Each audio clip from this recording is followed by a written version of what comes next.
Hello and welcome to Torah Thoughts.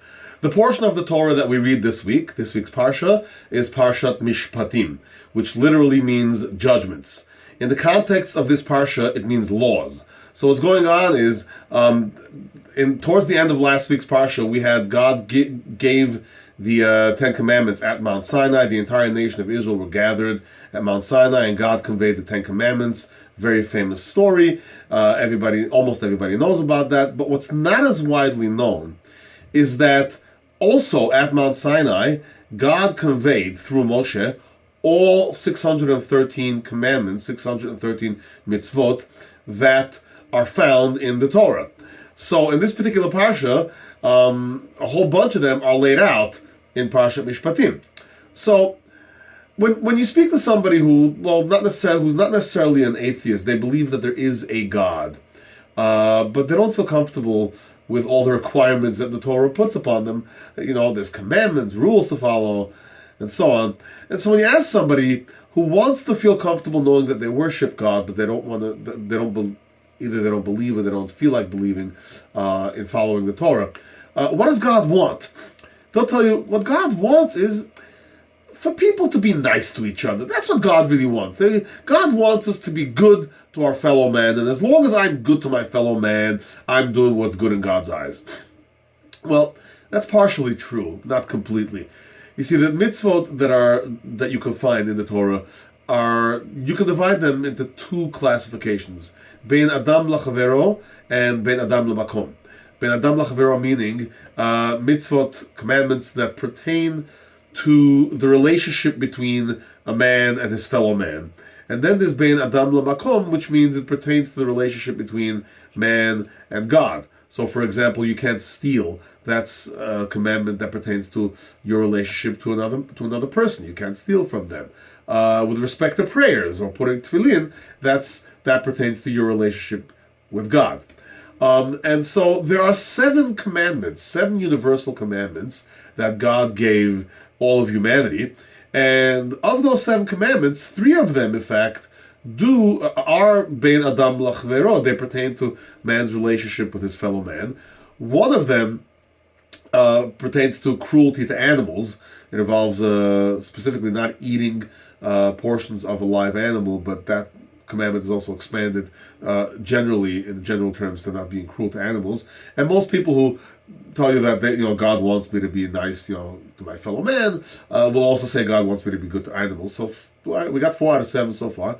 3 of them, though, 3 of the commandments that God gave humanity pertain to Bein Adam Lamakom, the relationship between man and God, and there's no escaping that. Oddly enough, God doesn't command that you believe in God. If you're an atheist, that doesn't violate one of the 7 commandments. What he commands is you can't worship false gods. So say somebody who doesn't believe in any deity whatsoever, that's not a violation of the 7 commandments. And you cannot commit blasphemy. You can't curse God. Again, not believing in God doesn't violate that commandment. And then the third one is laws of sexual morality.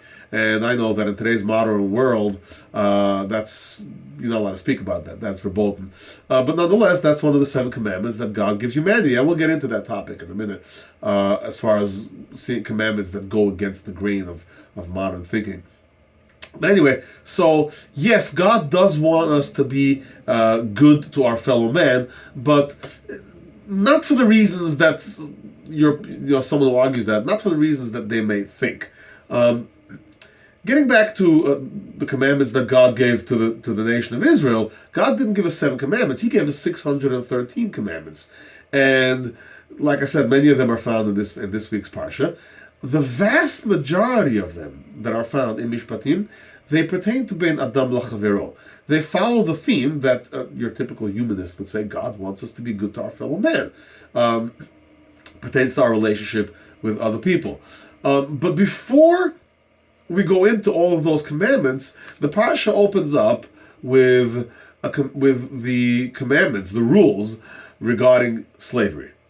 And it says as follows. Now, you might see that as a commandment that pertains to man's relationship with his fellow man, right? I mean, slavery, you're putting someone else, in servitude. You're violating their rights and so on. And we're going to learn about how a person shouldn't be a slave. But no, it's not what it seems. The way that the Torah describes the laws regarding slavery, we'll look at it. We'll see that it pertains a bit more to. Yes, it has to do with man's relationship with man, but the logic behind it has to do with man's relationship to God. It's as follows.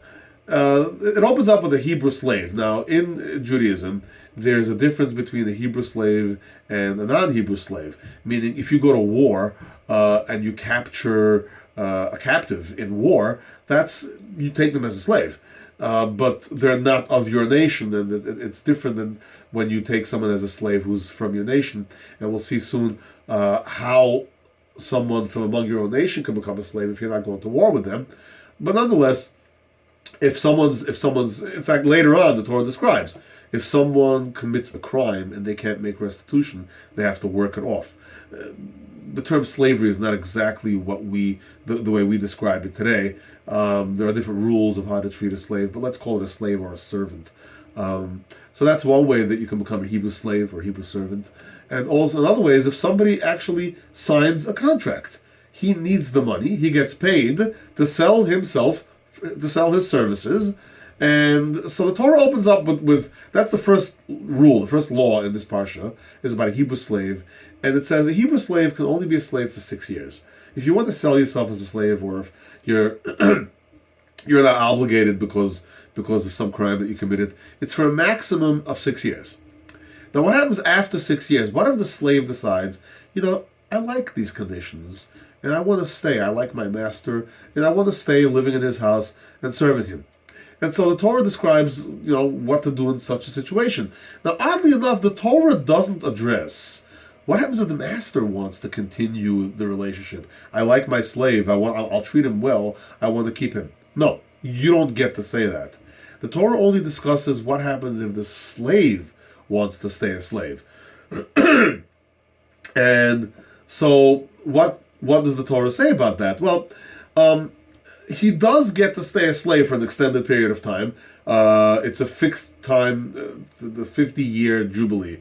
So every 50 years, it's called the Yoval. He gets to stay till the Yoval, but he's got to undergo a process in order to be able to stay a slave or a servant to his master.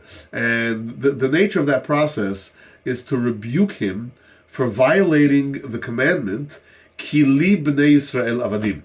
Because the nation of Israel, this is God saying, the nation of Israel are servants to me.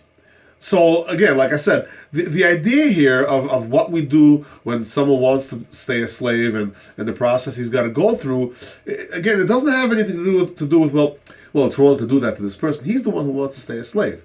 It is wrong of a member of the nation of Israel to serve anyone but God.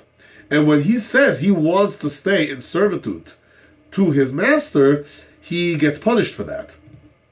And so he's brought to the courts, and they bring him to a door, literally. He stands by the mezuzah, by the door, and they drill a hole through his ear. And Rashi explains that the reason that's done is because this is the ear that saw God pass over our door. I'm sorry, this is the ear that heard God say, because the children of Israel are servants to me.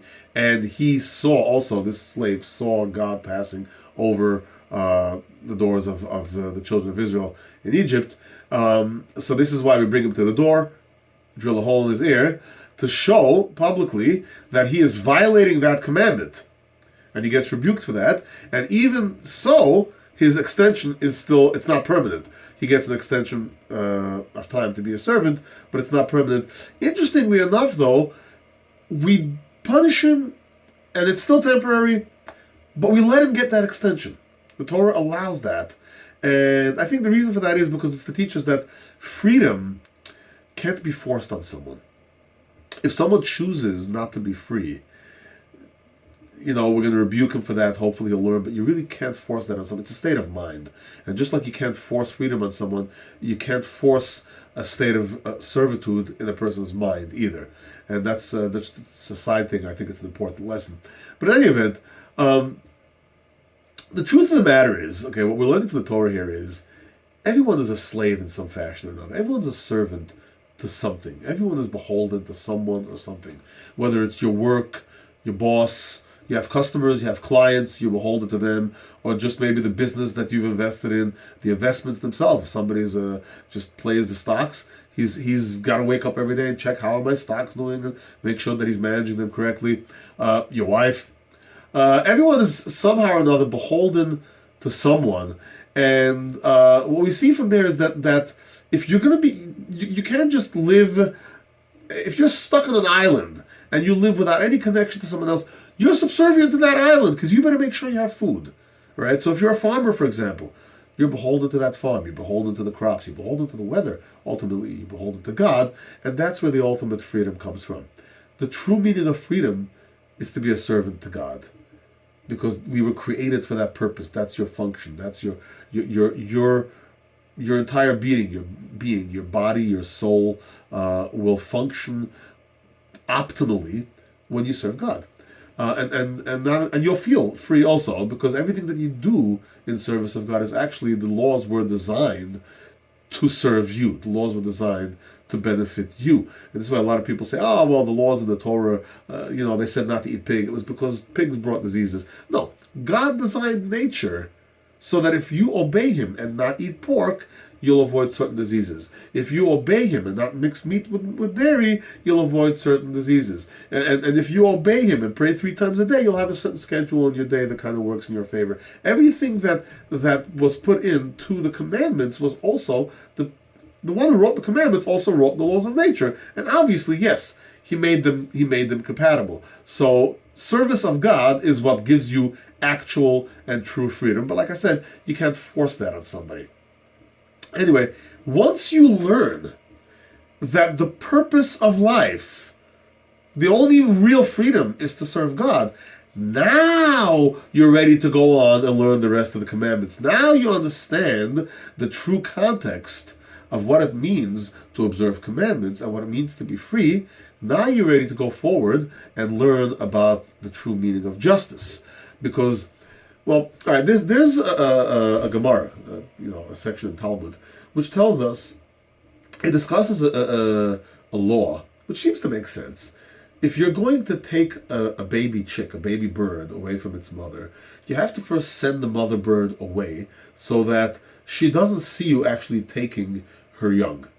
And that's it. And it's a well-known mitzvah. It's something that it's almost performed ritually when somebody does that. You see a nest, and you want to take the little bird that was born in the nest, you first have to send away the mother so that the mother doesn't actually go through the pain of watching you take her young. And the Talmud tells us, if somebody looks at this particular mitzvah and says, wow, look how merciful God is, how wonderful and merciful God is, that he told us to send away the mother so that she shouldn't suffer, you're supposed to shut them up. You're supposed to tell them, no, you don't understand Torah. But why? God is telling us to do something merciful. Look, we do things to animals. We do capture animals, right? And this doesn't only apply to birds. We extend that to other animals. When a dog has puppies, you give out the puppies, right? You're not going to stay with 7 puppies in your house. But according to this particular mitzvah, we have to make sure that the mother isn't around when we take the other puppies. That sounds merciful, doesn't it? Why are we taught to shut up someone who says that? It's because the reason we need to understand the concept of justice. Of course the Torah fits our concept of justice for the most part. That's because God programmed us with a natural knowledge of right and wrong. Think for example, okay, when a tiger, a lion kills a deer or a zebra to eat it. Do we say that that's wrong? It's not just. The lion is evil. The lion is committing murder. No, that's the way of nature. The lion kills some other being to live. In fact, we kill animals also, right?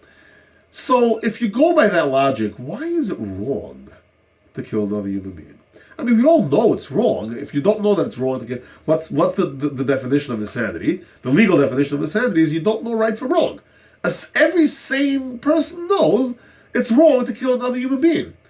But if you try to logically describe it, can you really put your finger on it? Why is it okay for an animal to kill another animal, but it's not okay for us? I'm stronger. So, he has something, I want it, I kill him. Why is it wrong? I don't know if you can put a logical explanation to it. I think that the reason for it is simply because God put that into our DNA. Every sane person knows. I don't need an explanation. If somebody actually comes and asks you in all honesty, why is it wrong for me to kill that person? You would deem them insane, right? God programmed us to understand right and wrong. So of course, when God gives us a commandment that seems merciful, yes, it's not a coincidence. He wrote those laws, and he also wrote our understanding of right and wrong. So yes, but it's not, you can't offer your approval. In my way of thinking, this is good, this is moral, so I approve of the law that God made because it's moral. That's what we're not supposed to do. What we're supposed to do is quite the opposite. God made a law, therefore I now know that that's moral. Right? God, we don't see, it's particularly, by the way, I would say religious Jews more so than not religious Jews. They want to defend the Torah, in fact, and they look to reconcile what's written in the Torah with modern thinking, whether it has to do with science and the way the universe came about, the way science says the universe came about versus the way the Torah says the universe was created, or whether it's what we see as morality versus what the Torah says it's morality. We find people almost trying to reconcile what's written in the Torah with what is commonly believed. And now let's go back to that other commandment from the 7, sexual morality. Okay? Sexual morality involves bestiality, it involves incest, it involves homosexuality. All right? Now, it sounds horrifying because of today's terms. Oh my God, you can't say things like this. No.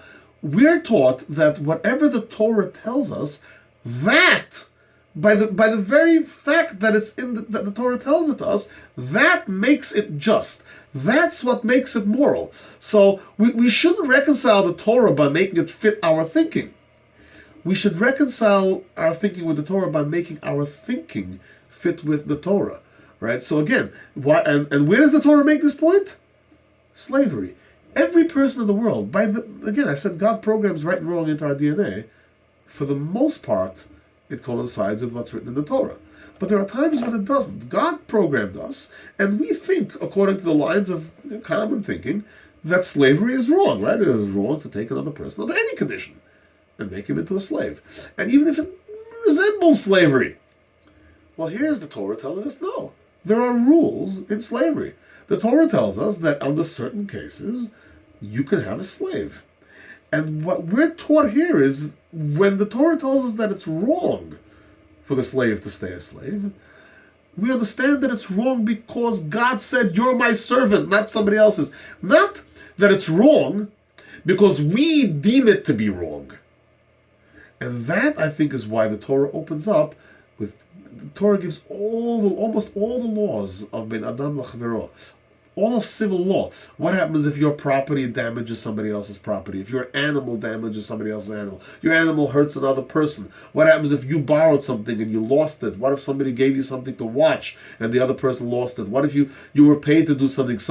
What if you hurt somebody by accident? What if you killed somebody by accident? Killed somebody in self-defense? All the laws, pretty much all the laws of man's relationship to man are written in there, but you open up by understanding that these laws, though we may understand most of them, it may be logical to us, that's because God programmed us to understand it. It's not that these laws are right because we deem it logical. We say it's logical even if it goes against our thinking because it's written in the Torah, and if it's written in the Torah, it must be right. That's my Torah thought. What's yours? Thank you for listening. Shabbat Shalom.